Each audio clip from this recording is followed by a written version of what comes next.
Valley Club, you've been waiting patiently for about a year for the Age of X to conclude to finally find out how to unlock Professor X. Well, Valley Club, today is a day. I got that info for you. So in this video, we're going to talk about how to unlock Professor X, which characters are going to be required, and yeah, Gear Tier 20 is a requirement. We're going to talk about how to unlock that as well. So if you're ready for all of that and more, then Valley Club, you know what to do. Find that like button and let's go smash it. And welcome back to the ValleyFlyin channel. I am ValleyFlyin. I hope you're having an excellent day because this is a day that you find out what you need to unlock Professor X. Yeah, we're going to talk about that in this video and find out how much of a role Lalandra is going to play. We got all the details, and if you get some value from this video, hit that like button, hit that subscribe button, ring that notification bell so you find out as soon as a brand new video goes up. We have at least 5 Marvel Strike Force videos every single week on this channel. Well, let's jump into the advanced copy of the blog about how you could find Xavier. So the Professor Xavier saga is coming to an epic conclusion. The Age of X is nearly here. The Age of X saga is nearly here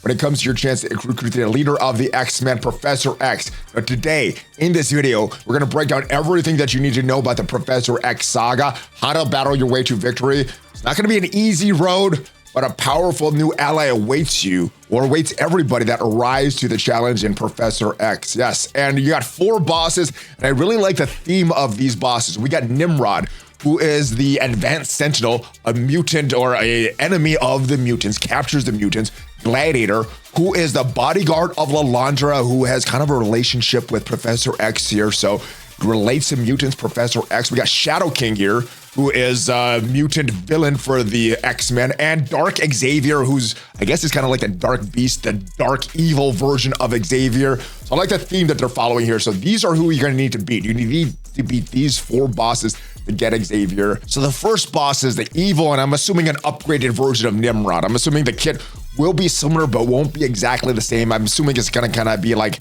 the null boss versus null playable. A lot harder in these boss versions, but Nimrod is the first boss that you're gonna face. Let me know what you think, what weird effects do you think that Nimrod is gonna have. Next boss is gonna be Gladiator, who is traditionally the bodyguard of Lalandra, so has some relationship with the X-Men and Professor X.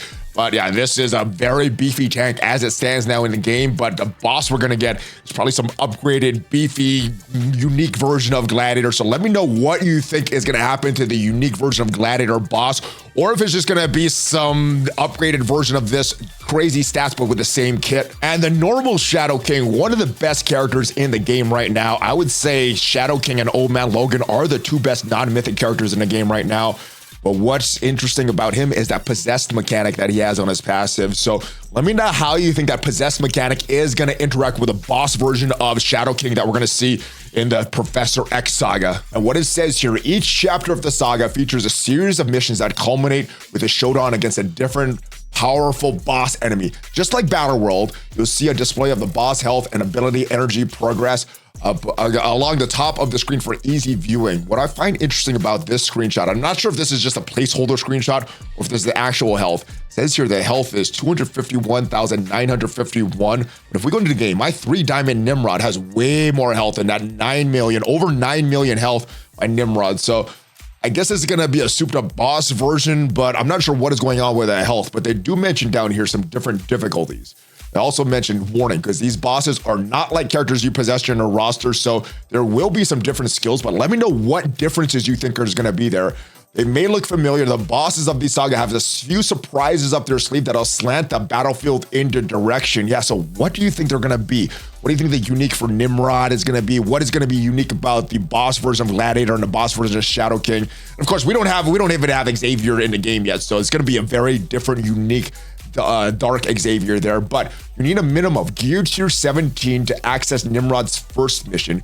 You'll see below a full rundown of the requirements. Each boss in their missions has 3 difficulty levels: hard, heroic, and extreme. Each difficulty comes with multiple missions. You need to earn 3 stars on every mission across all 4 bosses to unlock Professor Xavier. So what they say here, Professor Xavier Saga is a massive multi-phase event, over 50 missions. Now, what it said in the 2025 preview is over 60 missions. So I guess they did get changed from this, but and it'll put your roster to the test. Now, mission nodes will have specific trait restrictions. You need to strategize your squad composition, very similar to Dark Dimension. They're not calling it Dark Dimension in this blog post, but has a lot of similarities to some previous Dark Dimensions there. Each node also has a minimum gear tier requirement, with early missions starting at gear tier 17, 18. It does go up to gear tier 19 and eventually 20 on this. So you do need to have that latest gear tier 20 equipped on your characters if you want to go through the full Xavier saga. I keep wanting to call it this Dark Dimension, but they don't call it Dark Dimension here. I think it's going to be called something else. Early missions will also reward valuable resources to help power up your roster for later, more difficult battles. Here's an overview of each boss and the requirements. So it starts off with Nimrod.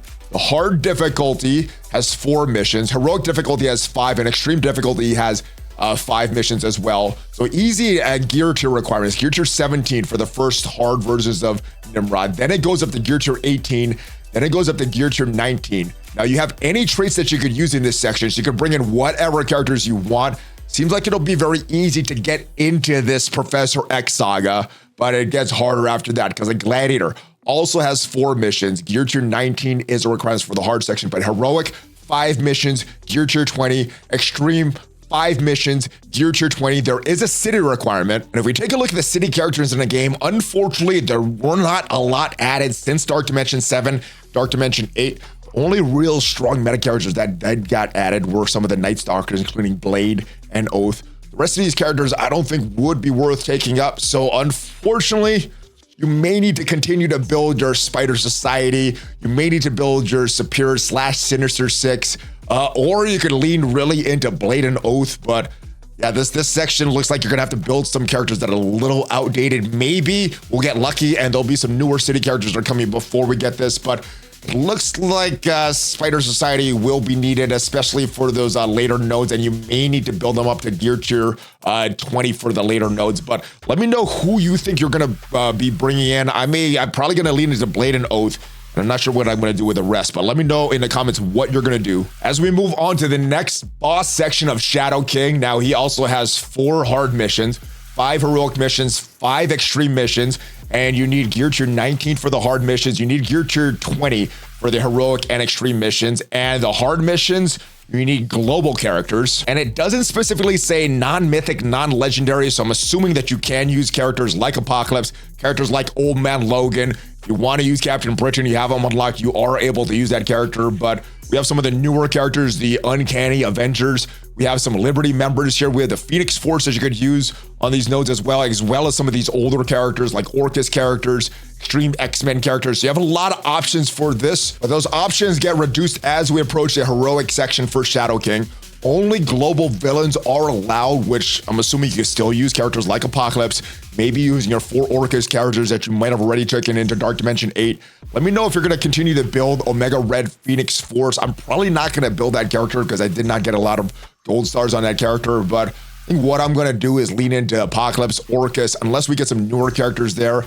Don't think I'm going to go back and build up the Cabal for this. I think they were a good team for Cosmic Crucible. They're still a good team for Cosmic Crucible, but not sure if I want to build them again for this. We do have some zombies, Morgan Le Fay, some older characters. So I think the best characters here are like the Orcus, Apocalypse. We have some Night Stalkers as well. So I think it's a combination of these characters that are going to be the best for global villains. And as you get to the extreme section for Shadow King, global heroes are the requirement. So certain characters like Phoenix. Phoenix was very good in some previous Dark Dimensions because of her percent-based damage.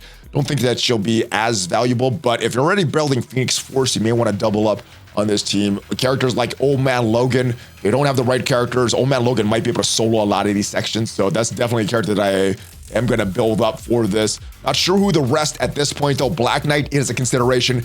Captain Britain, Black Panther, Shuri, Hank Pym are considerations. Spider-Weaver is a good character, but considering how bad she was in some of these previous Dark Dimensions because her charges just go away so fast, I don't think I'm going to bring her up for Dark Dimension. I may continue to build her for the Cosmic Crucible value, but not specifically for this new version of Dark Dimension. I keep calling it Dark Dimension, but it may not be Dark Dimension. We also have some Liberty characters as well, so if you're ready to build them up for War, you may want to continue to build them for Dark Dimension. And there's always these roles that you want to build for these Dark Dimension. Like I said, I keep calling it Dark Dimension. It may not be Dark Dimension, but there are certain characters that are good in that game mode. There are certain characters that are good after that game mode. And then there are cheap characters that don't take a lot of gear. So those are the 3 considerations of characters that you want to bring in for this Xavier saga. And then for the last Dark Xavier boss, we got 5 hard missions, 5 heroic missions, 6 extreme missions, and again, gear tier 19 for the first 5 missions, gear tier 20 for the last few missions. And for the hard section, Cosmic is what's required. Now, we got a lot of great characters in the Cosmic section here. Mephisto is there. We got the 3 main Annihilators, Endgame Thanos, Gladiator, Gore. Odin is there. Super Skrull is there. Val was a great Dark Dimension character. I'm not sure if those tags will apply to this Xavier saga.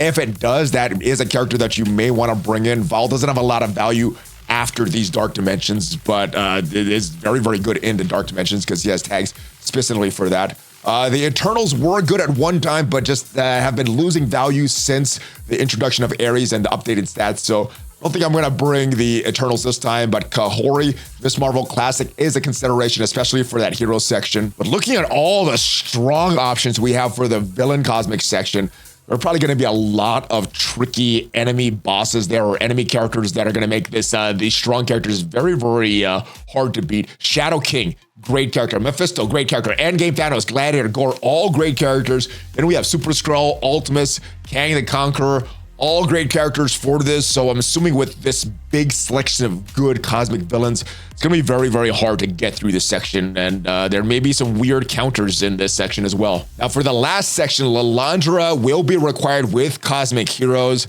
And if we look at the selection of cosmic heroes that we have, it's not as great as a selection of cosmic villains, but we do have Odin here, which is a very, very good thing. We do have Rocket and Groot, which have a lot of synergy with the Starjammers. And if Lilandra is required, you're probably bringing her in. I'm not sure if the Crucible bonuses will be active for this Xavier saga, but if they are, they're going to be very good. If they're not, you probably don't want to bring these 2 characters in because the Starjammers really, really good in Cosmic Crucible. But the devs have kind of shifted to make these characters work in one lane. So they're very good in Cosmic Crucible, probably not good in these Xavier Saga / Dark Dimensions, but Moondragon pairs well with Doctor Strange. Kahori, Miss Marvel Classic is a great pairing as well.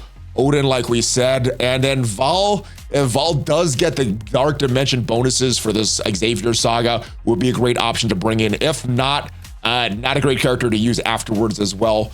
There are some other characters here, and by the time this comes to the game, well, we will have Havoc and Howard Duck. I don't think you still want to bring them unless there is some of the Cosmic Crucible bonuses active for this saga. And as you can see from some of these nodes up here, Gear Tier 20 is a requirement, but Professor X is going to arrive as a full 7-star unlock, which is kind of cool.